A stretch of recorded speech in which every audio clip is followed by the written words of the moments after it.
Share కావాలి అన్నట్టు ఉంది. ఇది ఎక్కడ అన్యాయం? ఇప్పుడు మీ మిడ్ సైజ్ సినిమాలు 150, 200 సినిమాలు, 150, 170 సినిమాలు వస్తే అన్ని పర్సంటేజ్లో హ్యాపీగా వెళ్తున్నాయి. ఆ వచ్చే 6-7 సినిమాల్లో అదేంటి, నువ్వు ప్రొడ్యూసర్ అయినా సరే, నువ్వు డిస్ట్రిబ్యూటర్ అయినా సరే, నాకు కావాల్సిందే నీ డబ్బులు.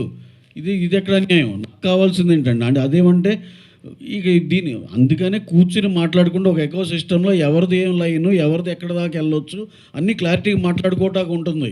ఇప్పుడు దీని తర్వాత మా ఫౌజీ ఉన్నాయి, ఇంకా పెద్ద సినిమాలు ఉన్నాయి. మీరు ఇంటెన్షనల్గా ఇబ్బంది పెడదామా అన్నట్టు ఉంది, కానీ దీనికి ఇది ఒక సమస్య ఉంది, దీన్ని ఒక సొల్యూషన్ చేసుకుందామా అన్నట్టు ఏమో అనిపించలే. మరి సిటీలో 23 థియేటర్లని హోల్డ్ చేశారు. 23 థియేటర్లు పర్సంటేజ్లో వేస్తేనే వేస్తామని చెప్పి లిస్ట్ ఇచ్చారు మన తెలంగాణ ఛాంబర్ నుంచి. ఆ 23 థియేటర్లలో అన్ని లెస్సీలు ఉన్న థియేటర్లే, ఎవరి ఓనర్లు కాదు. ఇప్పుడు వీళ్ళందరూ మాకు నష్టాలు వస్తున్నాయి, లెస్సీలు చెప్పేది ఏంటి, వీళ్ళందరూ మాకు నష్టాలు వస్తున్నాయి కాబట్టి మీరు పర్సంటేజ్ చేయాలంటున్నారు. నష్టాలు వస్తున్న వ్యాపారం ఎవరు చేయమంటున్నారు? వాళ్ళు మేము థియేటర్లు వదిలేయమని అడుగుతున్నాం. ఆ థియేటర్లు వదిలేయండి, మేము ఆ సినిమాలు ఇప్పుడు మా ఉన్నాయి రిలీజులకి మేము ఓనర్లతో మాట్లాడుకుని ఓ ఫేవరబుల్ టర్మ్స్లో మేము టేక్ ఓవర్ చేసుకుని థియేటర్స్ మేము రిలీజ్ చేసుకుంటాం. మీరు లాస్ వస్తుంది అంటున్నారు కదా, లాస్ వస్తుంది థియేటర్లు పట్టుకుని ఎలా ఆడాల్సిన పనే ఉంది, వదిలేయచ్చు కదా. అంత త్యాగాలు చేయాల్సిన అవసరం ఏం లేదు కదా, వదిలేయచ్చు కదా థియేటర్లు. మరి లాస్ రాకపోతే ఎందుకు పట్టుకుని ఎలా ఆడుతున్నారు థియేటర్ని?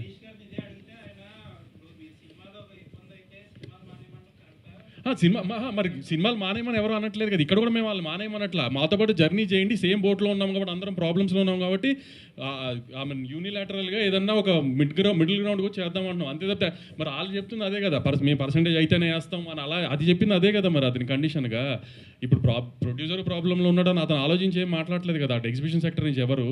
మరి దాని అర్థం ఏంటి? ఇంకా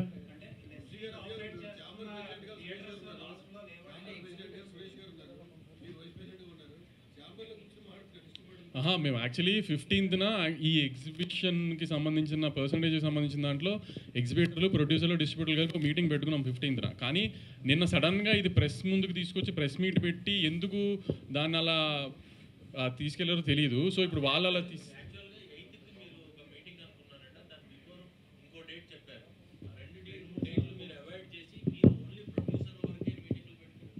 అవును, మేము ఇప్పుడు ఎగ్జిబిటర్లతో మీటింగ్ పెట్టాలి అనుకున్నప్పుడు, ఇంకా ఈ స్టేజ్కి వచ్చింది కాబట్టి ఎగ్జిబిటర్లతో మీటింగ్ పెట్టాలి అనుకున్నప్పుడు మా సైడ్ నుంచి ప్రొడ్యూసర్లు అందరికి ఏం కావాలనేది ఒక పేజ్ మీదకి వచ్చిన తర్వాత కదా వాళ్ళని కలవాలి.